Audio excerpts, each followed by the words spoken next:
Bienvenue dans cette 22e leçon d'analyse technique, alors toujours consacrée aux structures de retournement à un chandelier. Alors dans cette leçon, je vais me focaliser sur le pendu, qui est une structure qui apparaît à l'issue d'une tendance haussière, donc comme ceci, et qui annonce parfois un retournement du marché, au moins à court terme, donc comme ceci.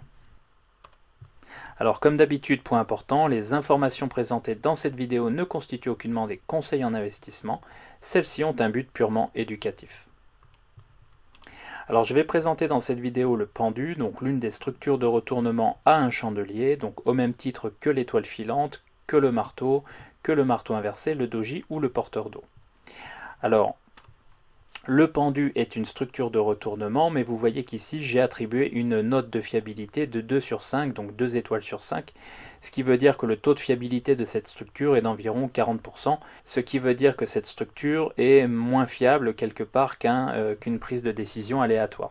D'accord, donc ça veut dire que c'est pas forcément le genre de structure sur lequel il faut prendre des positions, même si la littérature nous indique que c'est une structure de retournement. Donc les Japonais appellent cette structure Karakaza ou Kubitsuri, donc c'est cette figure qui est ici. Les Américains appellent cette structure Hanging Man, qui se traduit en français par pendu.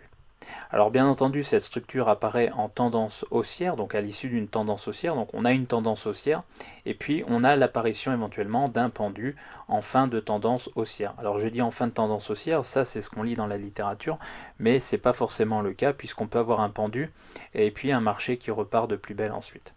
Alors le message envoyé par le pendu, c'est une indécision à implication baissière. Ça veut dire qu'en fait, en cours de séance, donc il faut bien imaginer une tendance haussière, et puis en cours de séance, on a un chandelier qui ouvre ici, une baisse de cours potentiellement importante, et puis une remontée des cours. Donc c'est-à-dire qu'en fait, on a l'apparition d'un courant vendeur, et puis l'apparition au cours de séance d'un courant de nouveau acheteur. Alors pourquoi? Parce que bien entendu on a des investisseurs qui sont des investisseurs de momentum et donc qui profitent du repli du titre pour pouvoir se positionner éventuellement sur la valeur. Donc le principe de cette structure, c'est qu'en fait on a un signal baissier en cours de séance puisqu'on a une forte baisse du titre avant potentiellement une remontée de celui-ci, ça veut dire retour des acheteurs sur le titre.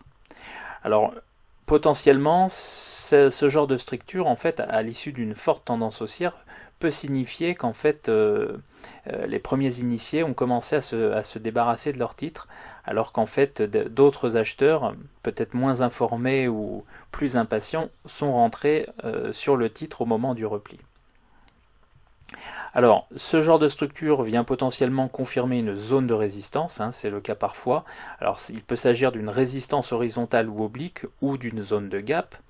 Il peut s'agir également d'une résistance sur moyenne mobile ou d'un retracement de Fibonacci. Donc on voit parfois ce genre de structure apparaître sur ces différents types de résistance.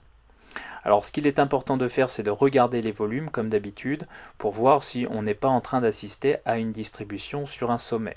Auquel cas les volumes au niveau du chandelier vont être plus importants que les volumes au cours des séances précédentes et potentiellement plus importants que la moyenne des volumes au cours des 10 ou 20 dernières séances. Alors au niveau de la confirmation, il est important d'attendre une clôture en dessous du pendu, donc c'est-à-dire que le pendu doit nous alerter que le mouvement haussier, au moins à court terme, est en train de prendre fin. Donc c'est-à-dire on a une tendance haussière, alors potentiellement une tendance haussière de court terme, un pendu, et donc ce mouvement haussier, cette tendance haussière, est peut-être en train de prendre fin. Donc le pendu doit être perçu comme une alerte et non comme un chandelier qui doit inviter à prendre des positions baissières ou éventuellement à clôturer ses positions. Alors au niveau de l'invalidation, bien entendu, lorsque les cours clôturent au-dessus du pendu au cours des séances suivantes, l'alerte qui a été donnée par le pendu est invalidée et donc les cours peuvent repartir à la hausse. Alors au niveau des caractéristiques, le pendu est appelé parfois parapluie en papier par les Japonais, donc parapluie en papier. Alors les Américains appellent cette structure un pendu et je pense que le terme est très parlant. Les Japonais appellent cette structure un parapluie en papier. Ça veut dire que potentiellement c'est un parapluie qui ne va pas forcément protéger les investisseurs de la pluie qui pourrait tomber. Donc c'est une structure à un chandelier.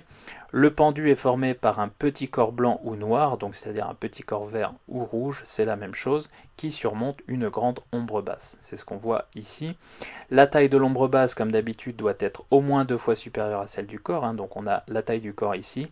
Si je suis capable de reporter 2 fois le corps en dessous, ça veut dire que j'ai affaire à un pendu. Alors bien entendu, cette structure apparaît à la suite d'une tendance haussière. Il est important de ne pas confondre cette structure avec son équivalent en tendance baissière, c'est-à-dire un marteau inversé. D'accord? Donc c'est cette structure dans l'autre sens. Et qui fera l'objet de la leçon 23. Alors au niveau de la psychologie, l'ombre basse démasque la présence d'un courant vendeur en séance, hein, c'est ce que j'ai expliqué. Donc le titre ouvre ici, on a un courant vendeur en séance, et puis on a une reprise avec l'apparition d'un nouveau courant acheteur en séance. Alors ce courant vendeur en séance peut fragiliser la pérennité du mouvement. Pourquoi? Parce que ça veut dire que certains traders ou investisseurs qui étaient positionnés sur une valeur sont en train de prendre des bénéfices. Alors la présence de ce courant vendeur demande à être confirmée lors des séances suivantes, et c'est ce que j'expliquais juste avant, c'est-à-dire que pour que ce signal de retournement soit validé, il nous faut une clôture en dessous du pendu, auquel cas on peut avoir une consolidation ou un retournement au moins à court terme. D'accord? Ou bien est-ce que les cours sont capables de repartir à la hausse et donc de clôturer au-dessus du pendu, auquel cas on a une invalidation du signal baissier. D'accord? Et donc dans ce cas-là, on a juste une indécision qui est invalidée. Alors au niveau de l'optimisation du signal, un pendu est d'autant plus significatif que le corps de celui-ci est petit et l'ombre basse est développée. Par ailleurs, un pendu est plus significatif lorsque celui-ci apparaît à l'issue d'un fort mouvement directionnel. D'accord? Donc l'apparition d'un pendu à la suite d'un fort mouvement directionnel, potentiellement vertical, doit rendre extrêmement méfiant. Alors au niveau des supports et des résistances, le plus haut du pendu ne devient jamais une zone de résistance. D'accord? Donc c'est pas parce qu'on a un pendu qu'on est capable de tracer une zone de résistance au-dessus. Pourquoi? Parce que ce n'est pas une zone de résistance. Alors je vous ai mis ici un graphique du S&P 500, donc en unité de temps trimestrielle. Alors c'est très rare que j'utilise cette unité de temps, pour autant parfois on a de très bons signaux en chandelier japonais sur cette unité de temps. Alors, petit 1, on voit que les points hauts du porteur d'eau, on a un porteur d'eau et je vais en parler dans une des leçons qui va venir. Donc on a un porteur d'eau, le sommet du porteur d'eau devient zone de résistance, hein, c'est ce que j'ai mis ici, R2. Donc les points hauts du porteur d'eau et de l'étoile filante, donc qui apparaissent au premier trimestre 2000 puis au troisième trimestre 2000, démasquent une zone de résistance sur l'indice S&P 500. Donc vous voyez, on a une hausse directionnelle, on a une belle hausse directionnelle, et puis ici on a l'apparition d'un porteur d'eau. Donc un porteur d'eau ressemble un peu dans sa définition à un pendu, sauf que le point haut du porteur d'eau devient zone de résistance. Donc on a un porteur d'eau, donc c'est un signal de retournement potentiellement baissier, donc méfiance, on trace une zone de résistance. Les cours ici essayent de se reprendre, on a un quasi pendu ici. Pourquoi? Parce qu'on a une mèche haute au-dessus, donc porteur d'eau quasi pendu, et puis apparition d'une étoile filante ici. D'accord? Étoile filante, donc le sommet de l'étoile filante devient zone de résistance. Donc on a potentiellement deux zones de résistance, le sommet de l'étoile filante et le sommet du porteur d'eau ici. Donc on a une belle zone de résistance ici. Les cours corrigent et repartent à la baisse, ce qui paraît logique puisqu'on a des figures de retournement baissier. Donc les cours repartent à la baisse et puis se reprennent avant de revenir tester les sommets ici. Ce qu'on voit ici, c'est qu'on a l'apparition d'un pendu. Alors je l'ai défini comme un pendu, hein, c'est ce que j'ai dit ici, quasi pendu. Ici j'ai mis pendu, mais ce serait un quasi pendu. Pourquoi? Parce qu'en fait la logique est la même, c'est-à-dire qu'on a un petit corps, une toupie, avec une longue mèche basse et une toute petite mèche haute qui peut être apparentée à un pendu. Donc ici on a un quasi pendu, donc on va l'appeler pendu pour la vidéo, et ce pendu apparaît au premier trimestre 2008 et il vient confirmer la zone de résistance qui est tracée ici. Vous voyez? Donc on a une zone de résistance dans laquelle on va potentiellement retrouver des vendeurs.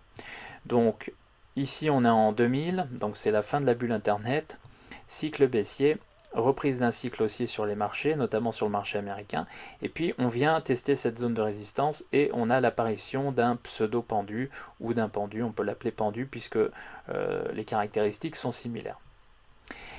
Le marché se retourne, donc c'est ce qu'on voit ici, le marché se retourne et le long chandelier noir qui apparaît au troisième trimestre 2008 vient confirmer le retournement de tendance en validant une clôture en dessous du pendu. Voyez, donc on a un pseudo pendu ou pendu, le marché se retourne, on a un chandelier noir qui apparaît ici et donc qui clôture en dessous du pendu, ce qui vient confirmer la structure de retournement.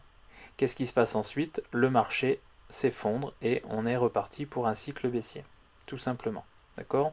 Donc s'ensuit une baisse de 50% sur l'indice action américain. Alors ce qu'on voit ici au niveau des volumes, j'ai mis une petite flèche, c'est qu'en fait on a une hausse des volumes ici dans la hausse, et puis on a des volumes ici qui sont supérieurs au volume des séances précédentes, donc ici des trimestres précédents. Donc on a une figure de retournement potentiel avec des volumes supérieurs au volume des séances précédentes, donc ici des trimestres précédents, ce qui nous indique qu'on est potentiellement en train d'assister à une phase de distribution. Bien entendu, dès que les marchés repartent à la baisse, on a une explosion des volumes ici, ce qui est souvent observé dans les marchés financiers, notamment au niveau des marchés actions. D'accord ? Dès qu'on a une baisse, généralement une forte baisse, notamment lorsqu'on part en bear market, on a une explosion des volumes. Pourquoi? Parce que de nombreux investisseurs se débarrassent de leurs titres et ce qui fait exploser les volumes, bien entendu. Voilà, j'espère que cette vidéo vous a plu. Si c'est le cas, n'hésitez pas à mettre un pouce bleu. Si vous ne l'avez pas encore fait, je vous invite à vous abonner à la chaîne et je vous dis à très bientôt pour de nouvelles vidéos. Allez, merci.